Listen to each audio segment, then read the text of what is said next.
கிறிஸ்துவுக்கள் மிக அன்பானவர்களே, வாரத்தின் முதல் நாளிலே உங்களை சந்திப்பதிலே தினம் ஒரு தூதின் வழியாக மகிழ்ச்சி அடைகிறேன். இந்த நாளிலே சங்கீதங்களின் புஸ்தகம் 34 5வது வசனம், அவர்கள் அவரை நோக்கி பார்த்து பிரகாசமடைந்தார்கள், அவர்கள் முகங்கள் வெட்கப்படவில்லை என்று தாவீது சொல்லுகிற நல்வார்த்தை கேட்கிறோம்.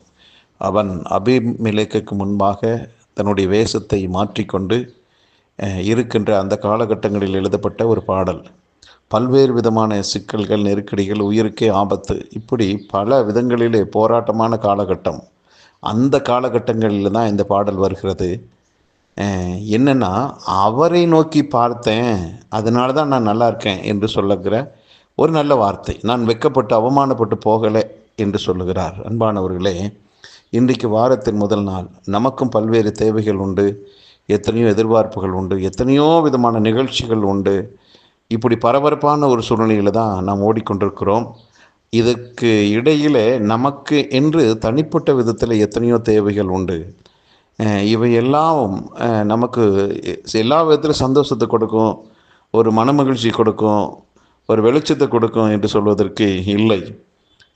பல விதங்களில் கேள்விக்குறிகளோடு இருக்கிறோம். இன்றைக்கு வாரத்தின் முதல் நாள். உங்களுக்கு ஒரு நல்ல செய்தி என்னென்னா, அவரை நோக்கி பார்ப்பதற்கு ஒரு அருமையான ஒரு சந்தர்ப்பம் இந்த நாளில் நமக்கு கிடைச்சிருக்கு.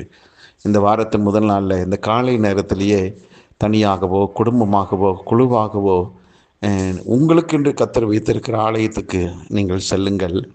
அங்கே யாரை பார்க்க போகிறீர்கள் என்றால், எல்லாவற்றையும் படைத்து உங்களுடைய வருகைக்காக காத்திருக்கிற அந்த இயேசு கிறிஸ்துவனுடைய முகத்தை தான் நீங்கள் நோக்கி பார்க்குறீங்க.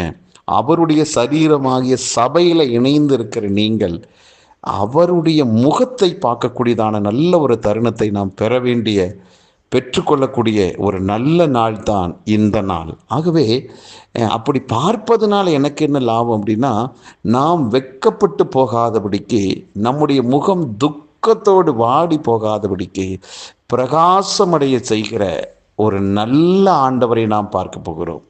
ஆகவே அவரை நோக்கி பார்த்தாவே போதும், நம்முடைய வாழ்க்கையில் இருள் விலகிறது, பிரகாசம் உதிக்கிறது. ஆகவே உங்கள் வாழ்விலே எந்தெந்த விதத்திலெல்லாம் பிரகாசத்தை, வெளிச்சத்தை, வெற்றியை காணணும் என்று சொல்லி காத்திருக்கிறீங்களோ, அது அத்தனையும் உங்களுக்கு கிடைக்கிறதுக்கு ஒரு நல்ல சந்தர்ப்பம் இந்த நாள் தான். ஆகவே மற்ற காரியங்களை ஒதுக்கி தள்ளிவிட்டு அவர் ஒருவருக்கே ஆராதனை செய்ய, அவருடைய முகத்தை நோக்கி பார்க்க செல்லுங்கள்.